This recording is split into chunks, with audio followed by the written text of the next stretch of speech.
6 గంటల తర్వాత కూడా మంచం మీద ఆడదు గాని మొగాడు గాని పడుకున్నారు అంటే ఆ ఇంట్లో శని అంతకుముందే ప్రవేశించింది, వీళ్ళకంటే ముందే. ఇక మళ్ళీ వెళ్ళదది. పిల్లలు ఎవరైనా పడుకుంటే వేరే విషయం అండి. 8 ఏళ్ల లోపు పిల్లలు 80 ఏళ్లు దాటిన వాళ్ళు పడుకోవచ్చండి. వాళ్ళకి మనం సమయాలు చెప్పొద్దండి. 8 ఏళ్ల లోపు పిల్లలు ఎంతో, 80 ఏళ్లు దాటిన పెద్దలు కూడా అంతే. 2 బాలురు 2 వృద్ధుల కింద లెక్క.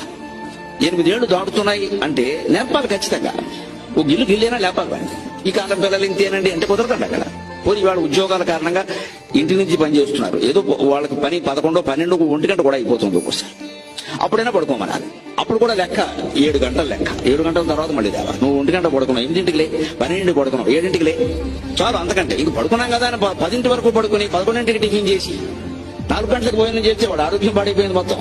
తూర్పు రేఖలు తెల్లవారక ముందే నిద్ర లేవాలి. ముందు 5 గంటలకు లేచే లక్షణం ఉన్నవాడు జీవితంలో అన్ని విజయాలు సాధించగలుగుతాడు. ముందు ఆ లేచే లక్షణం ఒకటి ఉండాలి. అవసరమైతే మళ్ళీ పడుకుందాం, ఏ మధ్యాహ్నం కాసేపు ముందు లేద్దాం.